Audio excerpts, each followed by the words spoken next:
Non, je ne me souviens plus du nom du bal perdu. Ce dont je me souviens, c'est de ces amoureux qui ne regardaient rien autour d'eux. Il y avait tant d'insouciance dans leurs gestes émus. Alors quelle importance, le nom du bal perdu.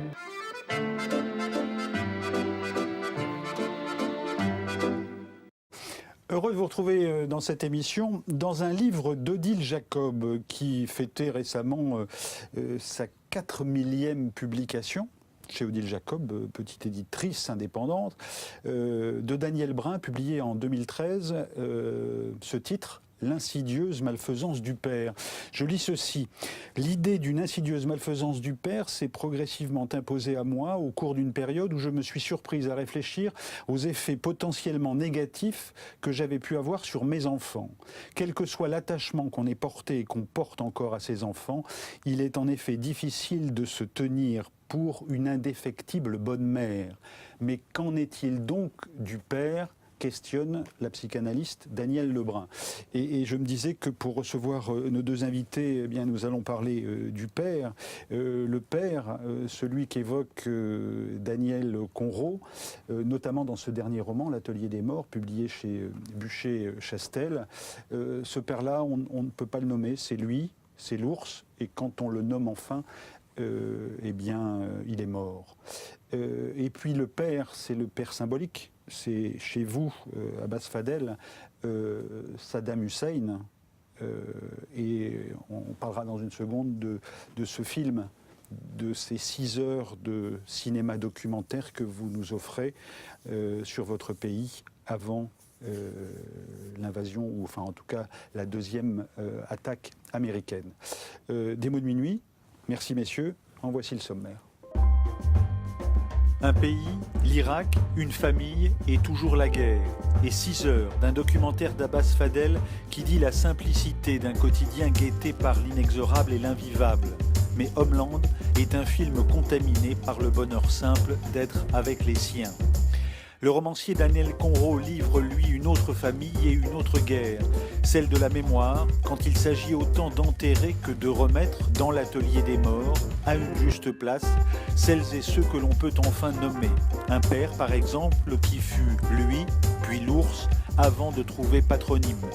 Musique encore dans l'émission, avec Jeanne Chéral, Amoureuse et Les Pieds sur Terre. En plus, c'est Paroles et musique. Des mots de minuit, numéro 529. Irak, année zéro, un film de Abbas Fadel. Je parlais du père il y a une seconde. Est-ce que, et on le voit dans votre film, est-ce que Saddam Hussein a été un père symbolique pour les Irakiens? Parce qu'on le voit beaucoup dans vos 6 heures de film. On le voit beaucoup à la télévision. Et pas seulement dans des situations qui sont, comment dirais-je, stratégiques. On le voit gentil avec ses fidèles, etc. On le voit bien en père symbolique. Oui, en fait, on le voit dans des chansons et des reportages de propagande de régime. Saddam, comme Staline, c'était le père de peuple. Et il y a même des chansons qui, Saddam, le meilleur du père, il n'y a pas un autre père meilleur que toi. Donc c'était le père à la fois tyrannique et alors, il était le père de tous les Irakiens, mais il était le père aussi de 2 enfants terribles, Qusay et Uday, dont on voit dans le film la réaction des gens quand ils apprennent la mort de les 2 fils de Saddam. Parce que Saddam, c'est une famille, c'était le père et les 2 fils. Et à la limite, les 2 fils étaient plus détestés que le père. Il y a aujourd'hui des gens qui trouvent des prétextes, des excuses à Saddam, mais ils ne le trouvent pas à ses fils. Ils disent tout ce qui n'allait pas bien en Irak, c'était la faute à ses fils, mais pas à lui. Comme quoi. Ouais. Daniel Conrot, un mot du père avant qu'on entre dans le film de Abbas Fadel. Pourquoi est-il si difficile à nommer? Alors, quand je prends... pour parler de votre père, il y a trois livres centraux. Hein. Moi, les animaux, ça date de 1996. Et dans Moi, les animaux, le père, c'est lui, avec un L majuscule, l'autorité, enfin, ou le pouvoir. Ensuite, il y a votre deuxième livre, Nelson le Simple. Là, c'est l'adolescent, et le père, c'est l'ours. Et aujourd'hui, dans l'Atelier des Morts, qui est une adresse, puisque vous vous adressez à ces morts qui peuplent votre univers et vos références, et là, vous le nommez, mais il est mort. Difficile de nommer le père parce que, enfin, s'agissant de ce que j'ai essayé de faire à travers ces 3 livres, parce que il s'agit d'une archéologie de la tyrannie.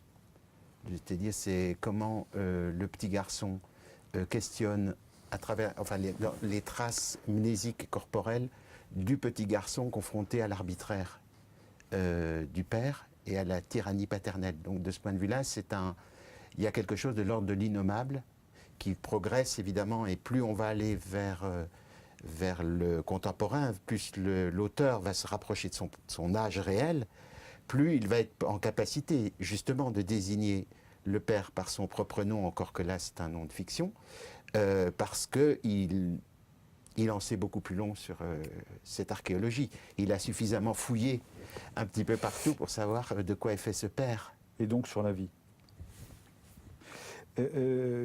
Est-ce qu'Homeland, il y a un mot qui est revenu, qu'on a beaucoup utilisé, Abbas Fadel. Alors, la tyrannie, évidemment, ça fait écho à ce dont vous parlez. Il y a la tyrannie irakienne, il y a aussi la tyrannie américaine, qui peut être paradoxale ou qui peut apparaître paradoxale. Mais il y a un mot qu'on a beaucoup utilisé après les attentats en France, c'est le mot monument. Et le monument, en général, c'est quelque chose qui renvoie au minéral, c'est de la pierre. Bon. Or, pour le coup, le monument, c'était un amoncellement de fleurs, un amoncellement de messages. Donc là, on est dans le monument symbolique. Est-ce que vous diriez que Homeland, à peu près 6 heures de cinéma documentaire, séquencé en 2 parties, avant la chute, après la bataille, avant la chute, nous sommes en 2003, avant l'attaque américaine, après la bataille et après la destruction notamment de Bagdad et la mort de milliers de personnes, est-ce que ce film est un film monumental ? C'est pas à moi de le dire. Enfin, j'entends les gens le qualifier de film monumental, de film sombre, de film fleuve. Moi, j'ai fait un film. Enfin, j'ai raconté ma famille, mon pays, et je l'ai raconté sur la distance qui m'a paru nécessaire. Ça, je ne me suis pas dit je vais faire un film de 6 heures, mais c'est juste que voilà, chaque œuvre littéraire ou artistique, elle a besoin de son temps de respiration juste. Et donc, pour raconter cette histoire qui est quand même monumentale, parce que c'est l'histoire d'un pays au moment où il bascule de la dictature au chaos, de l'invasion, donc il a fallu un temps. Et ce temps, c'était pour moi, c'était ça, c'était 5h30 de projection. Mettons-nous dans l'ambiance de votre film. Voici comment il est présenté. Regardez. Hold his picture, he's our father. نحن في بلدنا والمعتدي يأتي عبر البحار ليغزو هذا البلد. الحرب قربت. قربت؟ اي 17/3 قالوا يضربونا بس قالوا 14/3. وانتم الامريكيين على مود يعني المنصور اذا صارت حرب. S'il y a la guerre qui éclate, vous allez en voir encore des dizaines, des centaines. J'espère que ça va passer à la télé. Parce que ce qui s'est passé ici, c'est l'horreur absolue. من يحكي شيء يتحقق. أنا سألت كنار قالت على مود هاي خاف من الزواج. ندافع؟ واجب علينا كلنا مو بس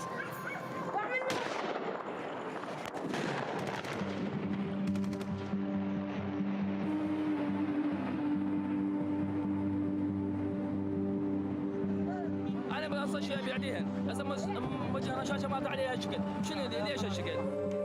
قبل الحرب صدام طلع عصابات حرامية يعني حكم عليهم بالإعدام طلعهم.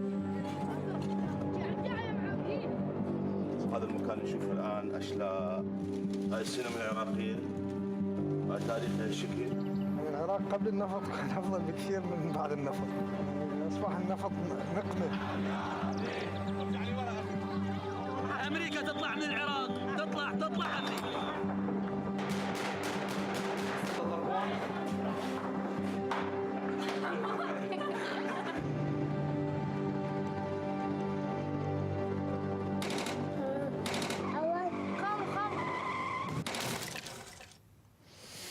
Cette présentation ne reflète pas forcément la temporalité de votre film, pas forcément cette longueur, mais la manière dont vous nous installez face à votre famille.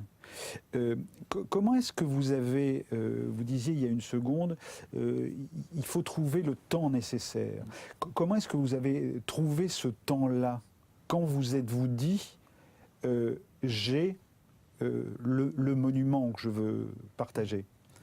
Ça, je l'ai vu au montage. C'est vraiment, j'ai commencé à tourner sans savoir si le lendemain je vais continuer à tourner. Tout peut arriver. Si la guerre se déclarait. Et tout est arrivé. Tout est arrivé. Mais bon, moi j'ai survécu, donc j'ai pu faire le film. Imaginez, je pouvais à tout moment. Enfin, j'étais une balle, c'est mon neveu à côté de moi qui est mort, mais ça aurait pu être moi à tout moment, le lendemain du premier jour de tournage. Mais bon, j'ai pu tourner sur 1 an et demi et j'avais beaucoup de matériel. Et c'est au montage, quand j'ai vu ce matériel-là, j'ai vu le film et j'ai vu que ce sera long. Mais en même temps, moi, quand j'ai commencé à tourner, je suis cinéaste, j'avais un doctorat en cinéma, un exercice de critique de cinéma pendant 15 ans, j'étais cinéphile depuis l'âge de 5 ans. Donc j'avais déjà une vision de cinéma. Donc je savais comment il faut tourner, que ce soit pour un jour ou pour 1 an et demi. Donc j'ai tourné par exemple des plans séquences. Je voulais montrer ce qui allait disparaître. Et ce qui allait disparaître, c'est la vie quotidienne, c'est les petits détails de la vie quotidienne. Donc il fallait, même ces détails, prendre le temps de les filmer. Comment est-ce que vous avez pris le temps de filmer? Vous êtes dans des situations, soit juste avant la guerre, soit juste après, qui sont des situations difficiles, voire tendues. Vous êtes en train de filmer quand votre neveu qui est à côté de vous va mourir d'une balle qu'il va recevoir.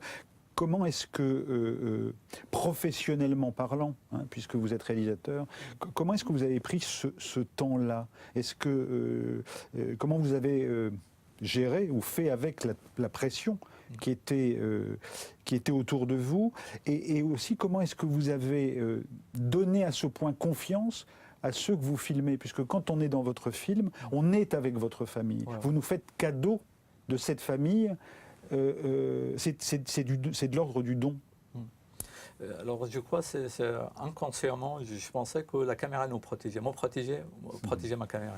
J'avais cette superstition. En fait, si j'ai commencé à tourner, si j'ai décidé de tourner, c'était aussi pour protéger ma famille. Je savais que la guerre allait avoir lieu, et inconsciemment, je pensais qu'en allant les filmer, je vais les protéger. Et c'est presque ce qui est arrivé. C'est-à-dire peut-être au moment où j'ai arrêté de filmer, il est arrivé une tragédie familiale qui a fait que j'ai arrêté de tourner. Et puis, comment dirais-je, quand je regarde le film maintenant, je me dis, mais comment j'ai fait? Parce que c'est vrai, il y avait des situations où on devait paniquer. Oui. Mais ce qui m'a sauvé, c'est je suis professionnel. C'est-à-dire, si j'avais pas la caméra, j'aurais évité beaucoup de situations. Il y a beaucoup d'endroits que j'aurais évité, il n'y avait pas de raison d'y aller. Mais là, j'y suis allé parce que j'avais le projet de filmer. Par exemple, j'amène mon frère ou mon neveu d'aller filmer les quartiers des Terres 8. Sans la caméra, sans le prétexte de film, j'aurais pas eu besoin d'y aller.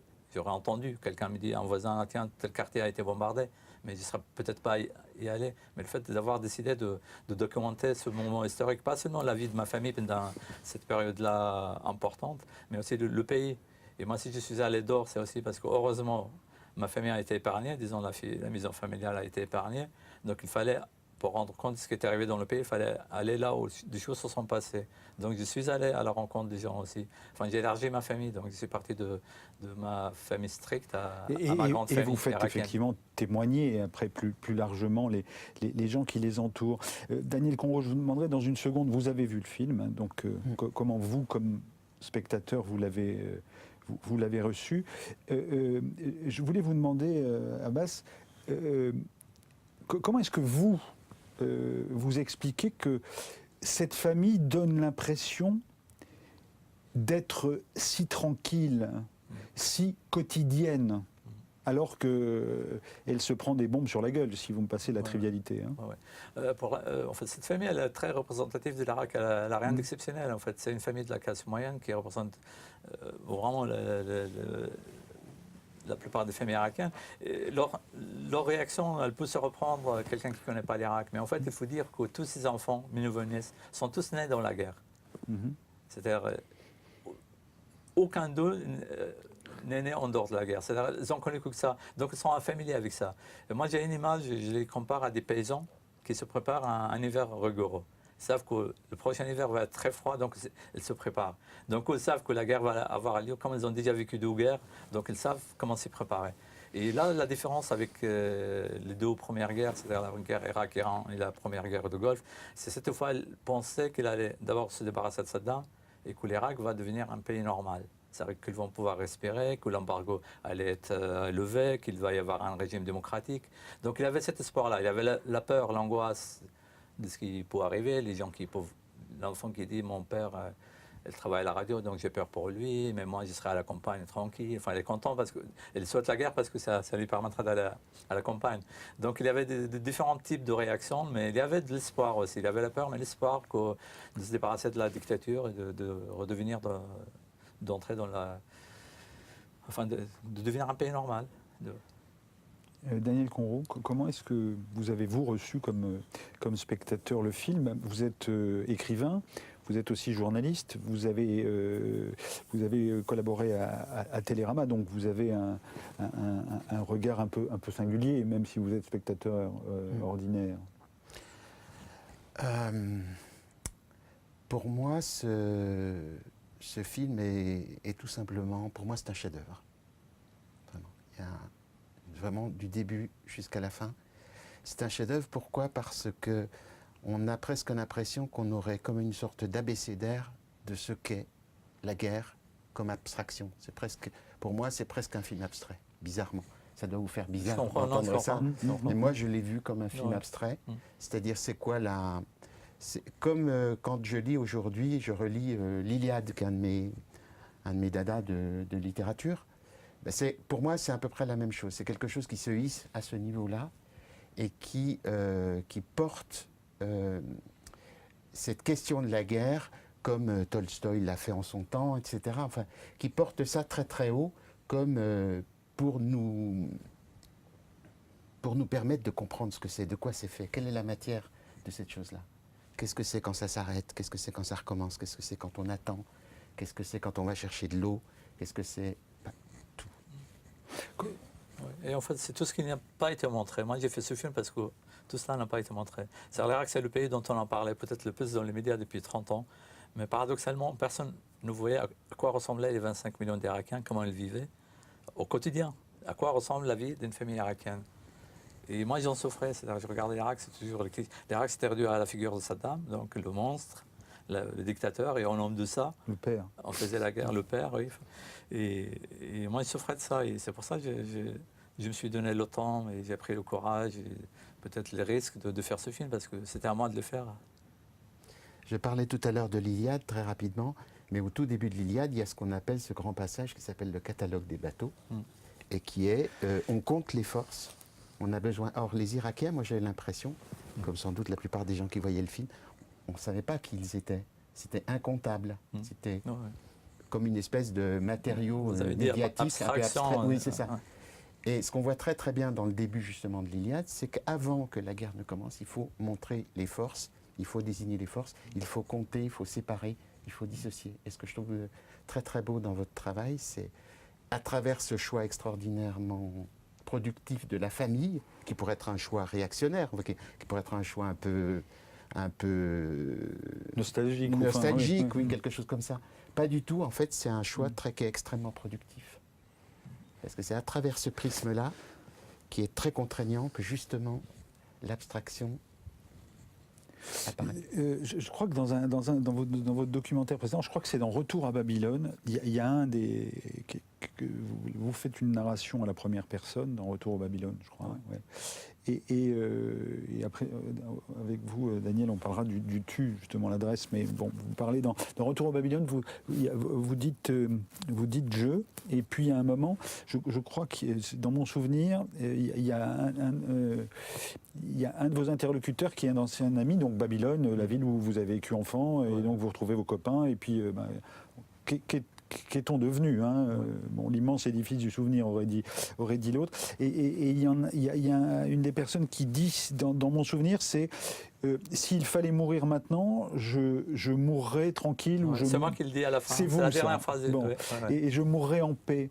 Et on parlait de monumental tout à l'heure, mais dans le sens qu'on a défini. Est-ce que vous pouvez mourir tranquille après avoir fait Homeland? Oui, absolument. Ouais. Encore plus qu'après Retour à Babel. Retour à Babel, la dernière phrase, c'était la dernière phrase, c'était le dernier ami retrouvé. Si je devais mourir maintenant, je partirais en paix, un truc comme ça. J'avais l'impression, Retour à Babel, c'est mon retour à Babylone, me retrouver avec mes amis d'enfance. Et donc j'ai bouclé le boucle. Donc voilà, j'ai fait. Qu'est-ce qui reste? Après, si je meurs, ça va, je serai tranquille. Mais là, avec Homeland, c'est encore plus, en fait. J'évacue la question purement anecdotique. Homeland, c'est aussi une série américaine qui est extrêmement impressionnante parce que elle anticipe presque ce que nous vivons aujourd'hui en Europe, dans le terrorisme notamment. Il y a pourquoi Homeland? C'est de l'anglo-saxon Alors Homeland, c'est pour deux raisons. D'abord, j'aime bien le mot Homeland. Elle raconte les films. Il y a dans Homeland, il y a home, maison, et land, le pays, donc la maison de patrie. Et c'est l'Irak pour moi. J'ai peur de mon pays et ma maison aussi, que je retrouve dans les films. Et puis Homeland, c'est plus sur le plan cinématographique, c'est une sorte de référence à Heimat, la saga allemande que j'aime beaucoup. Dont on a parlé dans Des mots de minuit aussi, Heimat. Quand on envisage de faire un film... C'est une fiction, Heimat, hein? Oui, mais quand même, c'était... Comment dirais-je? Quand on envisage de faire un film hors norme, on s'est dit, le fait que ça a été fait et bien fait, ça encourage. Parce qu'on m'a dit, j'ai contacté d'abord des producteurs qui avaient produit mes premiers films. On dit non, il faut un film de 6 heures, on ne pourra pas, la télévision n'acceptera pas, les distributeurs ne le prendront pas. Et donc j'ai dû le faire tout seul. Mais ce qui m'a encouragé, c'est de savoir qu'Aimat a été faite. Et donc voilà, c'est pour ces deux raisons-là. Et votre film, bien sûr, va être distribué en France. Il y avait une belle formule, c'est Pierre Sanso, c'est le sociologue, qui disait les gens de peu. Et les gens de peu que vous filmez sont des gens ordinaires, mais qui sont d'une puissance, qui transmettent et qui sont porteurs. C'est le peuple, c'est vraiment le peuple, qui sont porteurs de valeurs. Où est-ce qu'ils en sont aujourd'hui, ceux que vous avez filmés en 2003 ? Donc, vous avez filmé il y a 10 ans. Alors, certains sont morts, évidemment, notamment votre neveu, qui meurt dans votre film et qui fait mourir votre film aussi, d'une certaine façon. Et pour les autres aujourd'hui, et surtout, quel est votre regard d'Irakien sur l'Irak d'aujourd'hui? Mon regard est vraiment très pessimiste. Je n'ai jamais été jusqu'à maintenant. L'Irak où j'ai filmé n'existe plus. Là, maintenant, il est divisé en 3 parties. Donc, le nord, quasiment indépendant, le Kurdistan, l'ouest contrôlé par Daesh, et le reste, Bagdad et le sud, encore sur le contrôle de pouvoir central, mais c'est un pays en état de ruine, où la violence continue et le confessionnalisme s'est installé. Les Américains sont arrivés avec une vision confessionnelle de l'Irak. Moi, mon père est sunnite, ma mère est chiite, ça n'a jamais posé de problème. Et je suis arrivé en France... Ils ne sont jamais engueulés? Non, je suis arrivé en France, je ne savais même pas la différence. Franchement, à 18 ans, j'arrive en France pour étudier le cinéma, et c'est quand, ici en France, on m'a posé la question. T'es chiite ou sunnite? On n'arrête jamais, on m'a posé la question. Dans mon film, on voit la séquence Haït, il y a le Menouvouniès, dont le noir joue le jeu de la baguette cachée. La moitié ceux qui viennent de Bagdad sont chiites, et l'autre moitié, c'est des cousins et cousines sunnites. C'est des cousins et des cousines. L'une de mes sœurs, elle est sunnite, l'autre est chiite. Est-ce que vous avez senti une différence? Non. Ça, c'est le vrai Irak, celui que j'ai connu, celui que j'ai vu. Mais les Américains sont arrivés dans leur bagage. Ça fait tellement penser aux Belges qui arrivent avec les Hutus. Exactement, c'est exactement ça. Et ça, c'est le plus dangereux parce qu'on va mettre des décennies à en sortir. Parce que c'est institué constitutionnellement, ils ont instauré le confessionnalisme. C'est-à-dire maintenant, le pouvoir est partagé entre partis chiites et sunnites. C'est pas entre partis de gauche, droite, progressiste. Comment est-ce qu'on peut lutter contre ce déterminisme-là qui est un déterminisme imposé par l'envahisseur? Comment on fait les gens de peu dont je parlais tout à l'heure, est-ce qu'ils cassent ces codes qui sont constitutionnalisés ou institutionnalisés? Est-ce qu'ils se battent encore pour les casser, quoi? Il y a beaucoup de jeunesse maintenant. Il y a ce qu'on appelle le printemps irakien. On n'en parle pas beaucoup, mais tous les vendredis, place Tahrir à Bagdad, il y a la jeunesse qui manifeste. Et leur slogan, c'est le même toujours, ni chiite ni sunnite, irakien, frères irakiens. Et le seul qui continue comment dirais-je, à défendre le confessionnel, c'est ceux qui en tirent parti, c'est-à-dire les partis politiques et les milices qui... Il suffit de faire un attentat contre une mosquée chiite pour provoquer une réaction chiite de côté sunnite, et comme ça. Parce que le cas irakien, ça profite à beaucoup de monde. Ça profite aux pays voisins, enfin tous les pays, enfin Turquie, Iran, Jordanie, Arabie Saoudite, le Koweït. Et ça profite à gens qui... Le pétrole irakien, il est toujours... On l'exploite, on ne sait pas où vont les ressources les pétrolières, bénéfices. parce que l'État est en faillite, l'électricité ne marche toujours pas. Vous savez, dans mon film, on montre beaucoup ça, c'est-à-dire les coupures de courant, c'est vraiment, ça fait partie de la vie quotidienne. Mais quand le film se termine, on peut penser que quelques semaines, quelques mois après, ça va être arrangé. Ouais. Mais Ça paradoxalement, c'est pire maintenant. Donc ça veut dire que le gouvernement américain et les politiciens qu'elle a installés en place, ils ont failli sur tous les plans. Allez voir Homeland. Je voulais, c'est sorti le 10 février. C'est le 10 février. Hein. J'ai une question sur deux questions sur le cinéma. Un extrait surprise que je vais vous montrer. Vous me direz ce que vous en pensez. Et puis une question sur le cinéma, puisque dans vos références cinématographiques, quand j'ai regardé votre travail, il y a Jean Rouch, il y a Danet. Et il y a Romer. Ouais. Qu'est-ce que vous tirez de ces trois-là? Alors, dans votre propre proposition, vous avez fait une fiction aussi en Égypte, hein, je crois, en 2008. L'Aube du monde, hein. L'Aube du monde, hein, c'est ça. Ouais. Alors, Danet, c'était mon prof à Sancier. Et moi, je venais d'Irak, et en Irak, par exemple, c'était normal que le prof nous tapait sur les mains. À Danet, oui. Ouais. Il arrive à Sancier, dans la France de l'après 68, avec Serge Danet, et il était assis, enfin, il n'avait pas la posture de prof, et son cours consistait à nous montrer un film, ça pouvait être un film de Godard, Straub, Duras, et à nous laisser discuter entre nous. Et de temps en temps, il sortait une phrase, et à chaque fois, c'était une sorte de fulgurance. Et ça marquait, c'est-à-dire cette liberté. C'est mieux qu'une règle, hein? Oui, bien sûr. Non, ça nous apprendra à regarder. C'est à ne pas attendre de profs qui nous expliquent l'œuvre qu'on est en train de regarder. Non, c'est à nous de regarder, d'exprimer notre opinion. Et chaque opinion était importante. Elle est aussi importante que celle de prof. Et Rouch, elle m'a montré que j'arrive d'Irak avec la vision que tout n'est pas intéressant à filmer. Et surtout pas ce que vous dites, les gens de peau. Et Rouch, qu'est-ce qu'il filmait là dans les villages en Afrique? Il filme que ça. Voilà, que ça. La vie quotidienne, rien. C'est juste des gens qui vont de la cuisine, les rites de la vie quotidienne. Et c'est ce que j'ai fait dans mon film. Donc, elle m'a appris à comprendre que filmer la vie quotidienne, ça peut être intéressant, même cinématographiquement. Non seulement il faut le faire, mais que ça peut être intéressant pour un spectateur. Il peut trouver des plaisirs, de l'intérêt à regarder les rites de la vie quotidienne. Et Romer? Romer, moi, alors je l'aime beaucoup comme cinéaste, mais il était trop académique à mon goût. Trop sophistiqué, par rapport à ce que vous venez de dire. Voilà.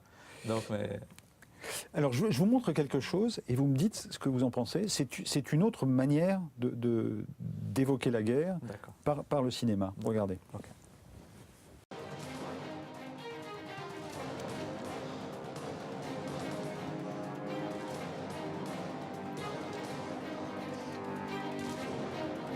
הרגשתי שאני נשארתי לבד, בלי כוחות שלנו.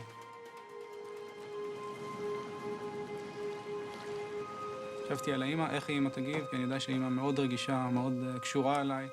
תמיד הייתי זה שהיה יד ימינה של אמא, ואמא תמיד שמחה עליי, ואני זה שעוזר בבית, כמו בן הבכור.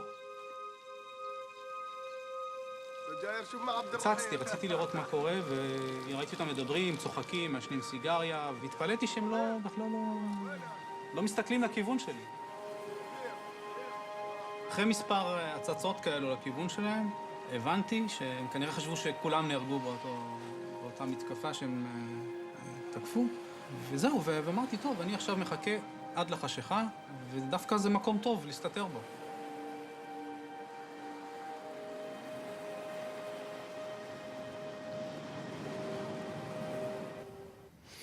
Valse avec Bachir, 2008, c'est l'Israélien Harry Folman. Il raconte, c'est dans ce dessin animé, pour le coup c'est un dessin animé, il raconte sa propre vie, et notamment le fait qu'à 20 ans, il a fait une période de service militaire, il a notamment fait les opérations israéliennes au Liban, et c'était en 82. Hein. Comment est-ce que vous... c'est une proposition parmi d'autres ou est-ce que ce type de proposition cinématographique vous conviendrait ou Cinématographiquement, ça pourrait être intéressant. Je n'ai pas vu le film, mais j'ai vu tellement d'extraits que j'ai l'impression de l'avoir vu. Moi, ce qui m'intéresse, ce n'est pas le soldat, c'est les autres, le peuple. Le peuple. Donc, moi, mon film, par exemple, c'est l'anti-américain sniper. Clint Eastwood a filmé un sniper américain. Et il y a eu beaucoup de films sur la guerre en Irak. Et généralement, c'est le soldat américain. Alors, soit c'est le pauvre soldat qui rentre traumatisé, mais on ne sait pas. Et la population qu'il a laissée sur place en Irak, ils sont traumatisés ou pas, qu'est-ce qu'il aura intérêt. Donc, moi, c'est plus du côté des civils qui m'intéresse.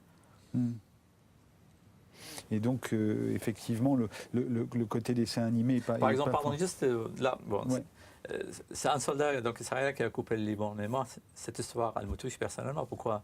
Parce que ma compagne, elle est artiste libanaise, sa maison a été bombardée par les Israéliens, et ces tableaux, le travail de 9 ans a été anéanti. Donc moi, c'est ce que je retiens. Donc, et par ailleurs, dans Valse avec Béchir, ils sont contraints, c'est des civils qui sont contraints à faire la guerre, parce que le gamin fait son service militaire. Est-ce que vous avez un objet avec vous ? Parce qu'en général, quand on vient dans cette émission...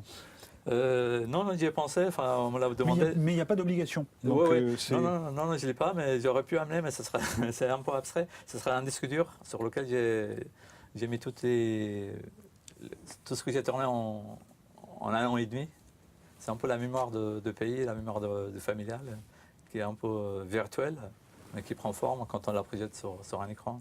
Donc j'aurais pu amener juste un disque dur. Qu'est-ce que vous faites ? Comment vous le protégez, ce disque dur ? Je fais des copies. Et maintenant que le film elle va être distribué, donc le distributeur il a. Mais c'est une vraie angoisse parce que alors mon film il parle aussi de la destruction de la mémoire audiovisuelle irakienne. Et donc je suis conscient de ça en tant qu'homme d'image, en tant que réalisateur irakien. Donc c'est une obsession. C'est-à-dire que dans les 10 ans, je ne pouvais pas regarder ces images, mais je les ai bien conservées. J'étais conscient de l'importance de ces images-là. Il fallait que je les garde pour les Irakiens. Daniel, qu'avez-vous entendu de ce qu'a dit votre voisin là sur cette demi-heure de début de conversation? Qu'est-ce que vous retenez au-delà du film que vous avez vu et dont vous avez parlé tout à l'heure?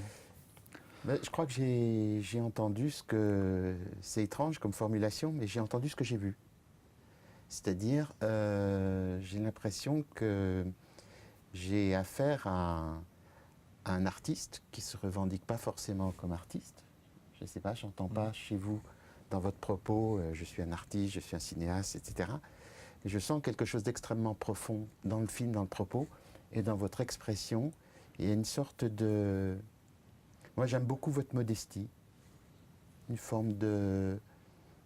Voilà, la modestie est toujours très élégante. Et je trouve qu'il y a vraiment une grande élégance dans votre propos. C'est ça que j'ai un peu entendu. Merci. Je rebondis sur élégance et on va faire une pause musicale avec Jeanne Chéral, pop rock française.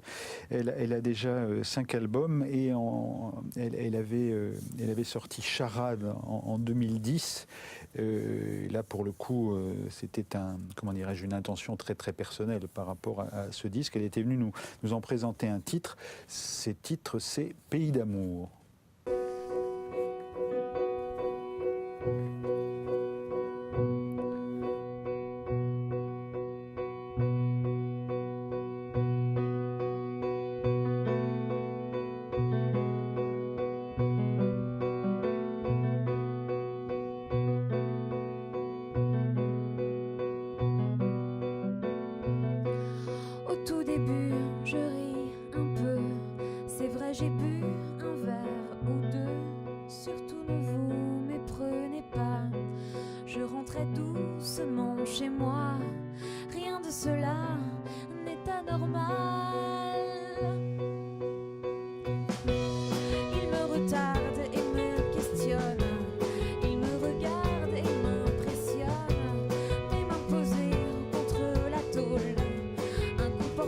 Sur mon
forcé, le service d'ordre est renforcé, le service d'ordre est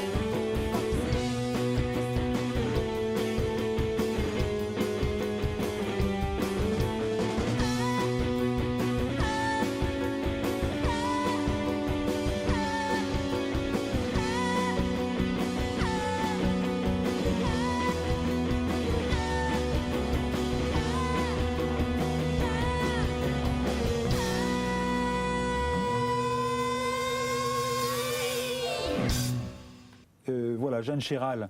On continue à parler de père, et pour le coup, on sort du cinéma pour aborder la littérature et les romans. Daniel Conrot, L'Atelier des morts, publié chez Buchet-Chastel, un livre très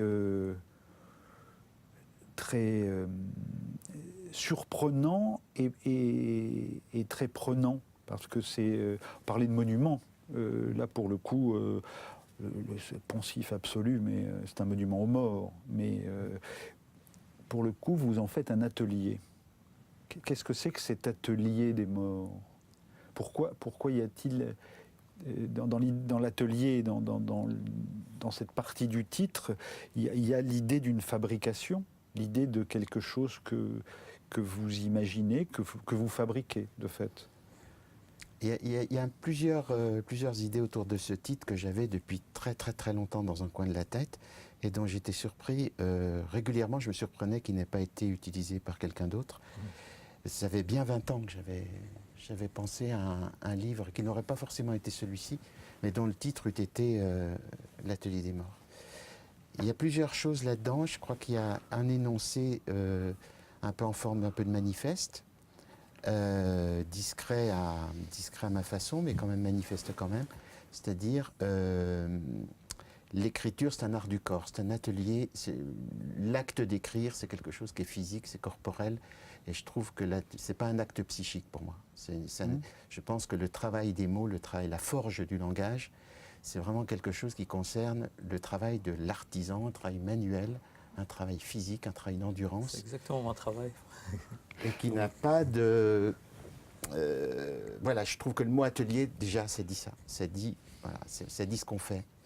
La deuxième chose importante par rapport à... ça dit notamment que ce n'est pas facile.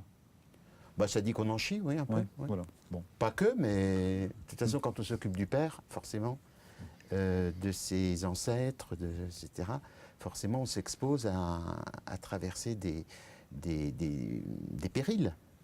Et des guerres. Voilà, et des guerres intestines.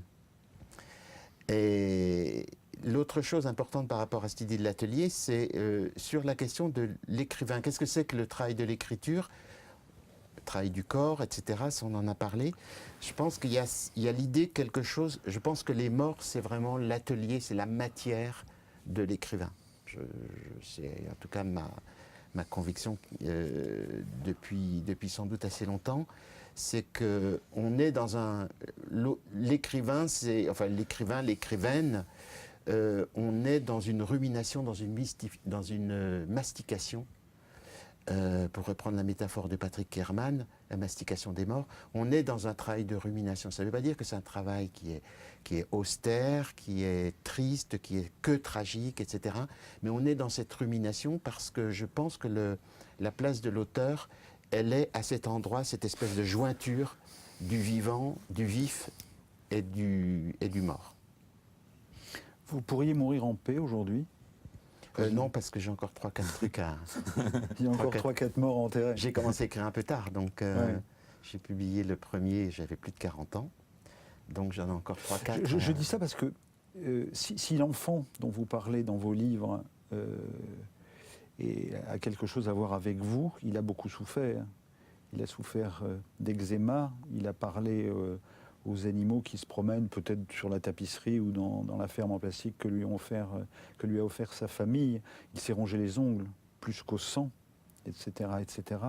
Il était terrifié par la chaussure noire du père. Donc on peut imaginer qu'il y a une souffrance infinie chez cet enfant qui n'a pas pu être dite et que vous mettez en mots aujourd'hui.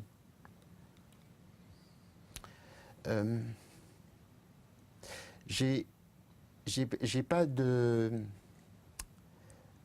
Je ne sais pas trop ce que c'est que la résilience, mais c'est pas quelque chose qui... En fait, j'ai pas de souvenir d'une certaine façon. C'est très étrange. C'est... Quelques photos qui traînent. Oui, il y a 2-3 petites choses, mais j'ai pas de souvenir. J'ai pas souvenir d'avoir été un enfant particulièrement malheureux, plus malheureux que d'autres, etc. Quelquefois, forcément, j'ai été amené à me le dire dans différentes circonstances, ou des effets de mémoire, mais je ne suis pas forcément quelqu'un qui... C'est un peu étrange, mais je ne suis pas quelqu'un qui ressasse le passé du tout. Alors on va essayer de voir comment on dit le père. Alors vous, on a bien vu comment vous disiez le vôtre. Léon Fabien, le tyran domestique, Léon Fabien, le comédien sociable, le même, pas le même ? Les deux ensemble ou séparés? Si je pouvais me dire aujourd'hui, tiens, cet homme, je le connais, c'est mon père, il aimait faire du théâtre, si j'avais pu un jour me le dire aussi simplement, te rassembler en une seule masse compacte, dans un seul mouvement du regard, dans un seul geste de la main, si quelqu'un m'avait montré comment y parvenir, jamais la peur ne m'aurait pris en otage, jamais la peur ne serait devenue la compagne de mes jours, il est trop tard pour te rassembler, pardon, trop tard pour apprendre à t'aimer tel que tu étais, Léon Fabien, mon père, ta photographie vient trop tard. Écrivez-vous. Excuse-moi, il y a une part d'autobiographie dans le roman ou pas? Oui, c'est pas une question très déterminante pour moi de savoir si... Bien sûr qu'il y a énormément d'éléments qui sont de nature autobiographique, mais c'est pas l'élément qui m'intéresse le plus. L'élément qui m'intéresse vraiment, c'est le travail d'archéologie. Le travail, vraiment, vous faites des fouilles, vous déterminez un territoire, et vous fouillez à l'intérieur de ce territoire avec des petits pinceaux, des petits scalpels, des petits machins. Vous sortez des bouts de choses, de la poterie, n'importe quoi, des vieilles cuillères, des vieux objets, etc. Comme quand vous fouillez une vieille, peut-être une maison abandonnée. Il y a quelque chose de cet ordre-là, mais qui n'est pas d'ordre, qui n'est pas de l'ordre d'un ressassement. Je ne cherche pas à reconstituer à partir d'objets éparses, à partir de traces, quelque chose qui ferait corps. Les plaques d'eczéma me brûlent, surtout les mains. Je me suis arraché un ongle qui commençait à repousser. Arrête de te manger les mains, disent-ils quand ils me surprennent. C'est la nuit surtout que je me gratte pour qu'ils me laissent tranquille. Au début, ça fait des plaques rouges que je frotte contre mes cuisses. Une fois qu'elles ont séché, elles forment des croûtes épaisses et dures. Je les arrache dans la journée, les unes après les autres. Quand elles n'ont pas fini de durcir, ça fait très mal de les arracher. Elles disparaissent quelques jours, puis reviennent. On les soigne avec une pommade. Je voudrais vous faire écouter quelque chose. C'était il y a très peu de temps, c'était en novembre de cette année. On avait à votre place Serge Chalandon qui signait un livre qui s'appelle Profession du père. Et il nous disait ceci.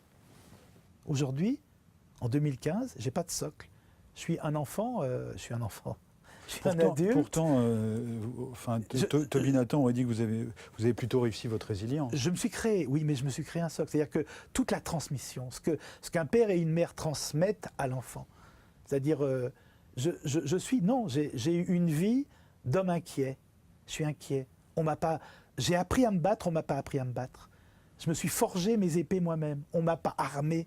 Lorsque je suis sorti de l'enfance, où est le bien, où est le mal, où est le vrai du faux? Je suis sorti sans ça. Je suis sorti absolument nu. Il a fallu que cette carapace, je me la forme. Je ne suis pas reposé. Je ne suis pas en sécurité. Tant que vous écrivez comme ça, c'est pas grave. Mais oui, non, ça va. Ça, c'est le oui, deuil. mais j'ai bien je compris. Fonctionne. Je comprends. Je fonctionne. Mais j'essaye d'inculquer, par exemple, à mes filles, et j'ai beaucoup de mal, la sécurité que je n'ai pas. Et j'ai du mal parce que je ne sais pas par où le prendre. Et chaque fois que je leur dis tout va bien, j'ai une fille de 6 ans qui me regarde et qui me dit « Tu es sûr ?» Et le regard qu'elle me lance, c'est qu'elle perçoit à 6 ans que le père qui lui dit ça, il n'en est pas sur lui-même. Et ça, c'est la plus grande violence qui a été faite par mon père. Daniel, comment est-ce que vous recevez Je me sens assez proche de tout ce qu'il raconte, ouais. Je le dirais avec peut-être plus de douceur, de façon moins haletante. Mais le socle et l'idée du fonctionnement, je fonctionne. Mon image est un peu autre. Mon image, c'est vraiment l'image du poète de la colonne absente. C'est l'impression d'être construit sur une colonne absente et qu'on se démerde avec ça et qu'on fait sa vie comme on peut avec ça. C'est un peu la figure, c'est presque une espèce de figure éthique maintenant. C'est ça, on est construit sur une colonne absente, l'être humain est construit comme ça, et puis il se démerde avec ça, du mieux qu'il peut. Ce que je disais à Sorge, qualité littéraire chez vous aussi, dans ces 5 portraits, ces 5 portraits de mort que vous faites, il y a cette musicalité littéraire. Avec par exemple ceci, vous parlez de votre oncle qui meurt d'un cancer à 50 ans. Et mon frère. Le premier oui, des 5. votre frère, pardon. C'est votre frère. Votre frère aîné, hein, c'est ça. Et comment est-ce qu'on quitte quelqu'un dont tout le monde sait qu'il va mourir? Comment est-ce qu'on réussit à dire salut dans une réunion de famille? En pareille circonstance, le mieux est d'envoyer les enfants en avant-garde. Dites au revoir à tonton Jean-Marie, ou tu as bien embrassé ton oncle, ou encore allez les enfants, on s'en va, dépêchez-vous. Après les enfants viennent les amis et parents éloignés. C'est pour tes frères et sœurs que la situation est la plus difficile. Ainsi, l'un d'entre eux envoie-t-il son épouse auprès de toi. Ainsi, l'une de tes sœurs, son mari. Ils ne savent pas comment s'y prendre. S'ils te serrent trop fort contre eux, ils imaginent que tu comprendras aussitôt que tout est cuit pour toi. S'ils manifestent un peu trop de distance, ils imaginent que tu comprendras tout autant que ça en est fini. Chacun fait ce qu'il peut avec les sentiments qui lui font peur, maintenant que le soir est arrivé. Merci pour cette bonne journée. L'un d'entre nous, je ne sais plus lequel, se risque à t'étreindre. Tu sais que tu peux compter sur nous. Encore quelques bons anniversaires, frangin. Puis claquent les portières, tournent les moteurs, démarrent lentement les voitures qui disparaissent à l'horizon, les unes en direction de Lyon, les autres en direction de Besançon. Vous êtes du Jura et du Doubs, hein. Voilà comment on quitte celui qui va mourir. Et là, on sent la... Comment est-ce que vous travaillez votre qualité littéraire? À l'oralité, à voix haute. J'écris à voix haute, en fait. Vous écrivez à voix haute? Oui. Et tant que je... C'est-à-dire que vous oralisez avant d'écrire? Pratiquement, oui. À peu de choses près. Et j'use, tant que j'use la parole, la voix, l'organe, tant que... Aussi longtemps que la phrase n'est pas fluide, n'a pas la fluidité. C'est pas qu'une question de fluidité, c'est aussi une question de rythme, de saccade, de haut, de bas, de plein de déliés. Et c'est la voix haute qui est bien pour ça. Je vous lis encore et je vous passe un autre extrait d'une émission qu'on a faite il y a très longtemps, c'était en 2000, et qui concerne exactement ce que vous êtes en train d'oraliser à cet endroit. Plus tard, je compris que tu n'aimais pas davantage que je lise. Vous parlez de votre père. Lire représentait pour moi la même chose qu'écrire. Lire, beaucoup lire, le même tronc du même arbre. Ne pas lire, c'était ne pas écrire. Lire, c'était la possibilité d'écrire sans avoir à le faire. Lire dans mon lit, lire dans la nuit. Je t'échappais de toutes mes forces. Je luttais, je te narguais, je te méprisais. Un jour, j'ai dit de toi que tu étais un con. C'est le mot que j'avais choisi. Un mot qui allait vite, qui n'hésitait pas, une seule syllabe. J'eus beau me repentir aussitôt, je le pensais comme je le pense encore aujourd'hui, mais d'une toute autre manière, avec d'autres mots et d'autres réalités. Un jour, j'ai dit de toi que tu étais un con. 3 lettres, l'une de tes filles te l'a répétée, ta favorite. Elle avait toujours été là pour ça. Et cette fois, tu as réagi comme si tu n'étais pas étonné, que tu savais depuis un certain temps que je te prenais pour un con et que tu ne pourrais plus l'empêcher. Et je vous en reparle dans une seconde, mais je voudrais vous faire écouter ceci.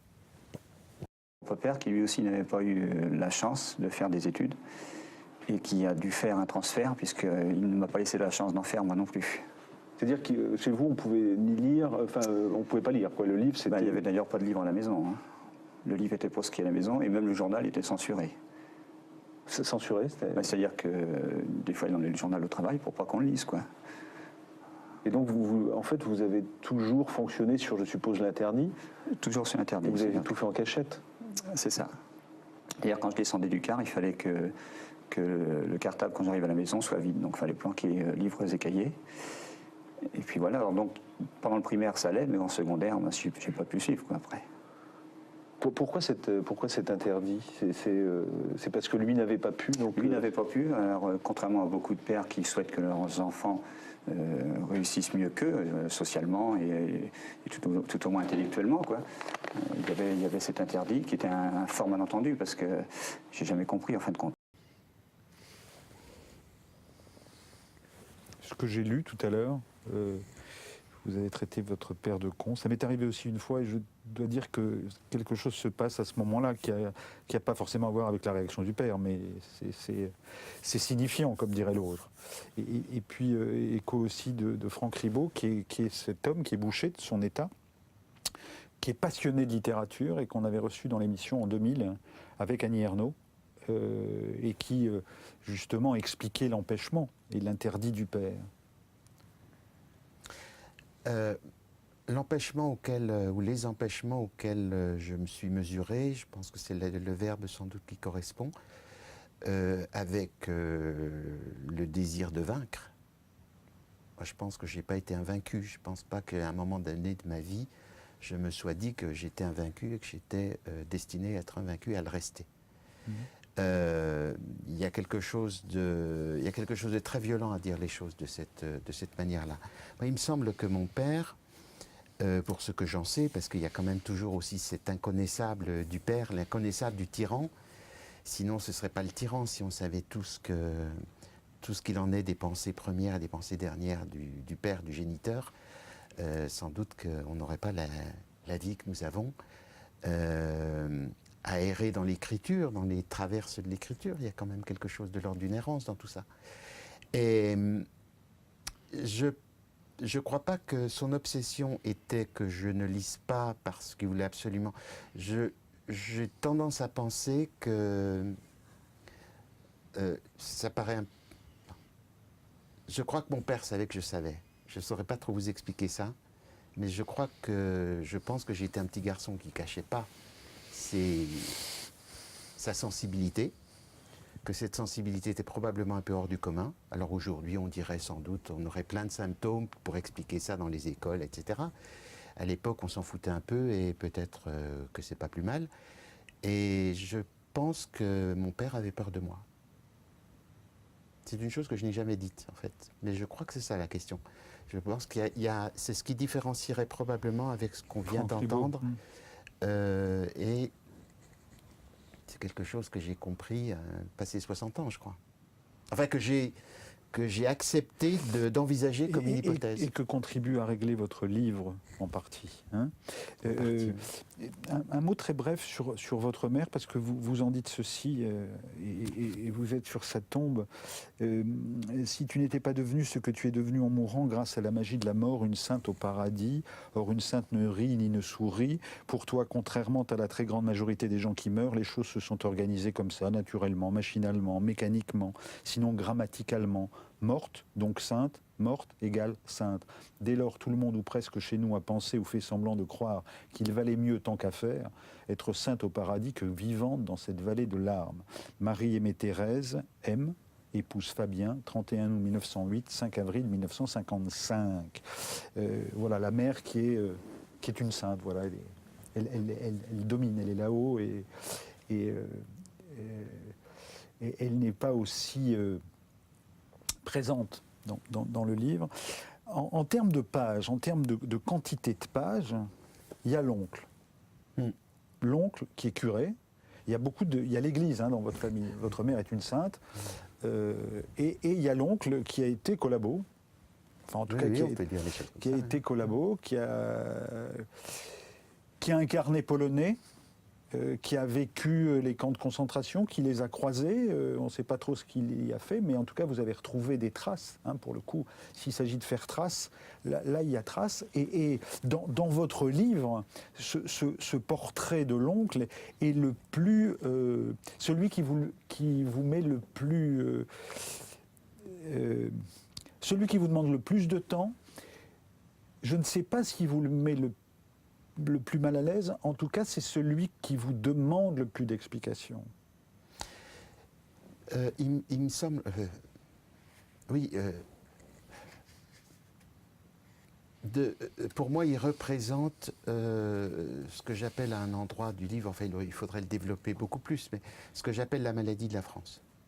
C'est-à-dire que c'est ce qui fait de ce livre un roman français au sens littéral du terme. C'est-à-dire, qu'est-ce que c'est que l'identité de ce pays? Qu'est-ce que c'est que le XXe siècle? Qu'est-ce que c'est que ses familles? Qu'est-ce que c'est que le catholicisme? Qu'est-ce qu'il a fait des corps? Qu'est-ce qu'il a fait des corps des gens? Qu'est-ce qu'il a fait de la sexualité des gens? Qu'est-ce qu'il a fait de leur rapport à l'Allemagne? Etc., etc. Enfin, beaucoup, beaucoup d'éléments. Qu'est-ce qu'il a fait du rapport au désir, naturellement?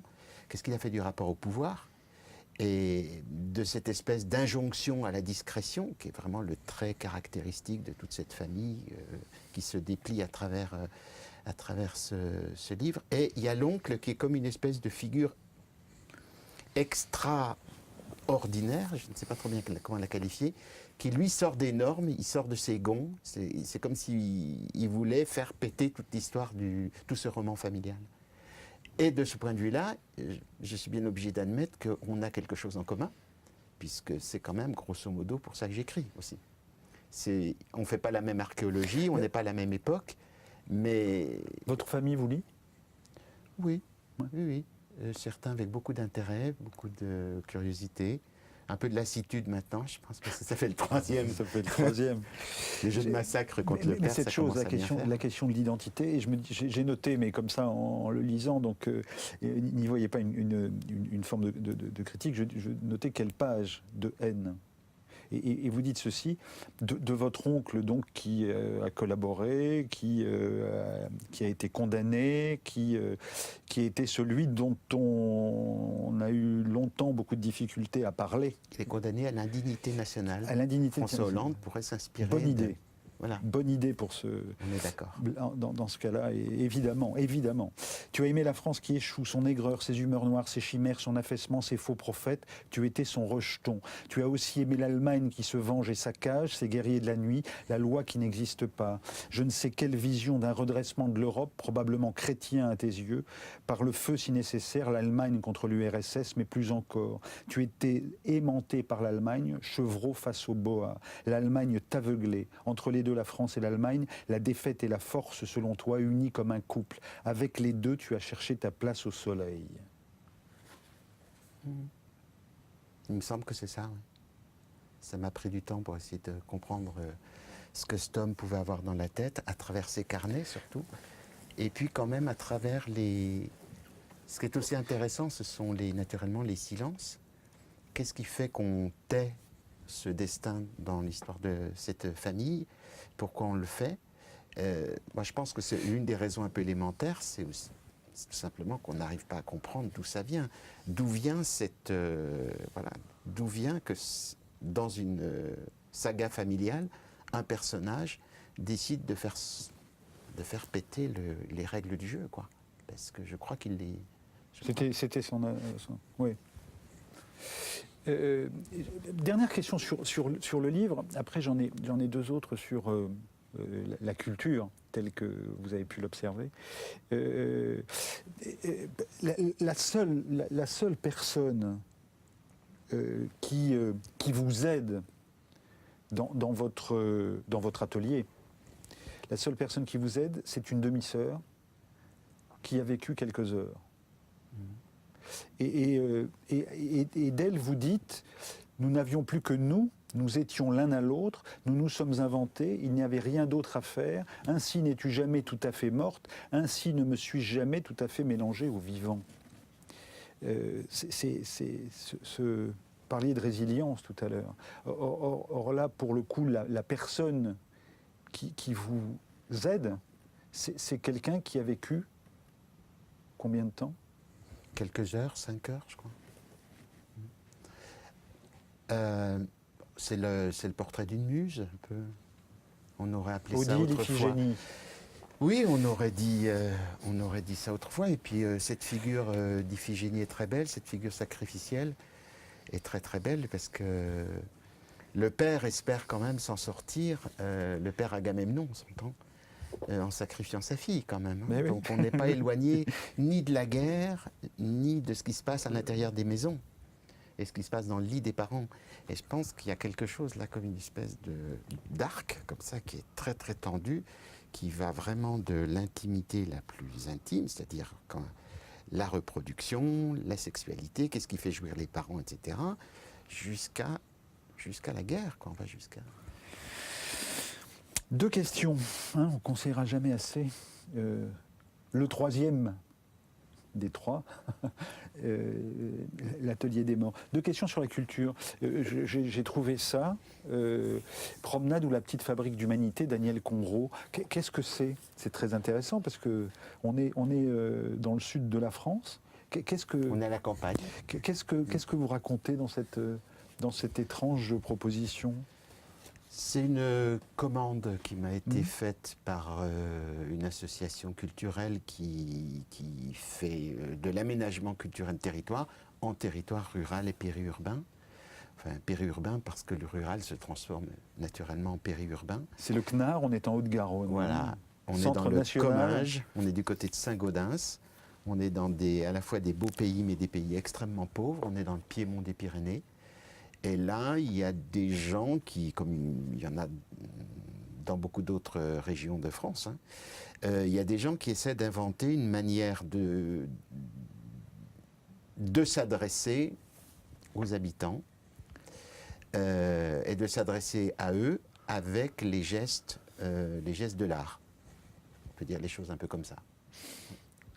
Ceci, par exemple, mon travail essaie de poser le raisonnement politique, non pas par le biais des institutions, mais au contraire par l'infrapolitique, c'est-à-dire les vies considérées comme inférieures, ordinaires. Je pense qu'il y a beaucoup de Charlot, le personnage de cinéma, soit des existences qui tiennent le coup malgré tout, et c'est ce à quoi je m'intéresse dans ce livre, dit l'un des interlocuteurs. Je voudrais qu'on termine, on a parlé des corps.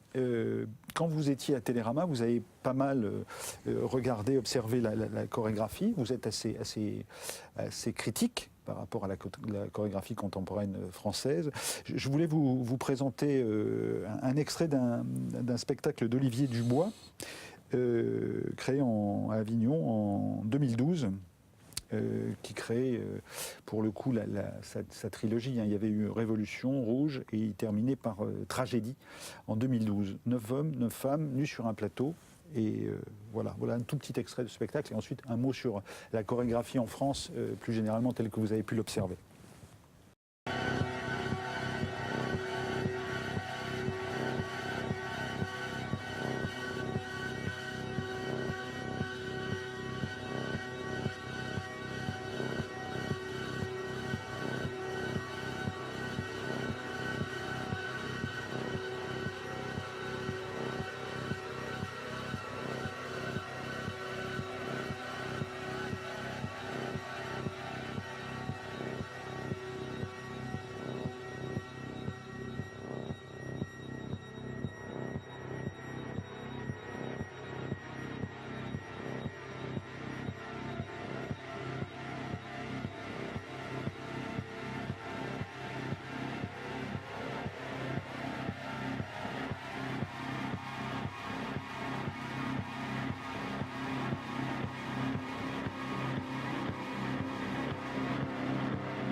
Un mot sur la chorégraphie et sur cette idée qu'on n'invente plus, qu'on ne sait plus créer. Alors j'ai choisi Olivier Dubois parce qu'il y avait un rapport au corps. Il y a aussi un atelier du corps dans cette manière d'écrire la chorégraphie dans la nudité.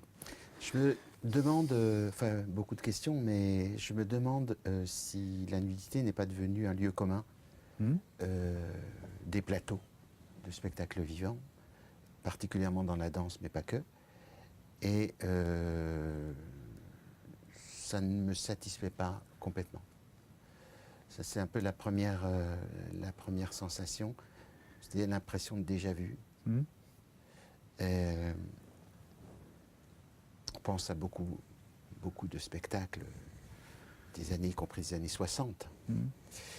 Ça, c'est une chose. La deuxième, c'est comment, c'est une particularité peut-être de la danse française, des performing arts en France, probablement, c'est est-ce que la radicalité peut être à l'intérieur de l'institution? C'est-à-dire, est-ce que l'institution est le lieu de magnification, je ne sais pas trop bien comment on pourrait dire, d'expression, de célébration de la rupture esthétique. Et il y a un lien entre les deux remarques, le lieu commun et la rupture, parce que peut-être que le lieu commun nous fait croire qu'il y a rupture, mais peut-être qu'il n'y a pas tant de rupture que ça. Et s'il n'y a pas tant de rupture que ça, c'est peut-être parce que le lieu de la rupture n'est pas forcément celui dans lequel sont présentées ces œuvres.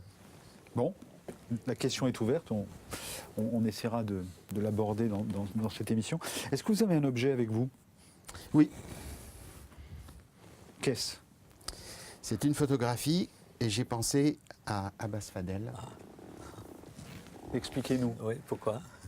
C'est votre neveu que j'ai retrouvé. C'est photographie. En fait, c'est la photographie. C'est la première photographie que j'ai achetée. Donc, elle a déjà un peu cette. Louis Jam, le photographe de guerre, mais pas seulement, et une photo du siège de Sarajevo. Il a créé tout un protocole pendant le siège de Sarajevo avec des enfants qu'il affublait d'ailes et il grattait des négatifs avec un clou. Et puis, il mettait des slogans, là, c'est la mort remplace le péché, etc. Et c'était autour de cette idée de la survie, etc. Et quand j'ai vu votre film vendredi, je me suis dit, bon, là, il faut que j'apporte la photo de Louis Jam. La mort remplace le péché. Malheureusement, je ne peux pas vous l'offrir. Non, mais c'est mais dans la votre bureau. correspondance. Ouais. Abbas, qu'avez-vous entendu de ce qu'a dit votre voisin? J'ai retenu surtout la phrase, elle dit, en parlant de son livre, elle dit c'est un roman français dans le sens littéral du mot. Et moi, j'ai l'impression, sans prétention, d'avoir fait un film irakien dans le sens littéral du mot. Je vois bien le... Et j'aimerais bien, moi, je m'intéresse beaucoup à la littérature et je suis un peu coupé de l'Irak. C'est-à-dire, il y a certainement des livres qui s'écrivent, qui sont publiés, mais dans la situation chaotique, on ne sait pas s'il y a vraiment des grands écrivains, etc. Mais j'attends le roman irakien, vraiment, parce que tout ce qu'a vécu l'Irak dans les dernières décennies, on citait, je sais pas, Tolstoï ou l'Iliade. Enfin, il y aura une grande œuvre littéraire à sortir de tout ça. C'est-à-dire de ce chaos-là, peut-être il y aura quelque chose, une sorte un vrai monument littéraire qui viendra. Parce que l'Irak, on l'oublie, mais c'est un grand pays de la culture. Les Arabes disaient, le livre s'écrit au Caire et imprimé au Liban et lu en Irak. Et dans mon film, on parle de ça. Enfin, il y a un échange entre mes neveux et nièces à propos des livres. Il y avait, par exemple, en Irak, la poésie moderne arabe est née. Et bon, l'Irak, c'est la Mésopotamie, l'écriture, c'est l'épopée de Gilgamesh, l'invention de l'écriture, c'était en Irak. Donc tout ce passé-là, depuis quelques décennies, on a l'impression d'avoir rompu complètement avec ça, mais bon, ça dort quelque part dans le sous-sol de l'inconscient irakien et ça va ressurgir peut-être avec une œuvre, un vrai roman irakien. Merci, messieurs. Merci on ne saurait Merci trop beaucoup. conseiller Homeland, Irak, année zéro de Abbas Fadel. Le 10 février au cinéma, avec 2 parties, avant la chute et après la bataille. Merci Abbas Fadel. L'Atelier des Morts, Daniel Conro chez Bûcher-Chastel. Là aussi, très beau travail littéraire. Merci messieurs, c'est la fin de cette émission. On se retrouve bientôt. La peine de mort n'a toujours pas été abolie, notamment aux États-Unis. Par ailleurs, il y a toujours surpopulation dans les prisons françaises. À la prochaine fois. Non, je ne me souviens plus du nom du bal perdu. Ce dont je me souviens, c'est de ces amoureux qui ne regardaient rien autour d'eux. Il y avait tant d'insouciance dans leurs gestes émus. Alors quelle importance, le nom du bal perdu.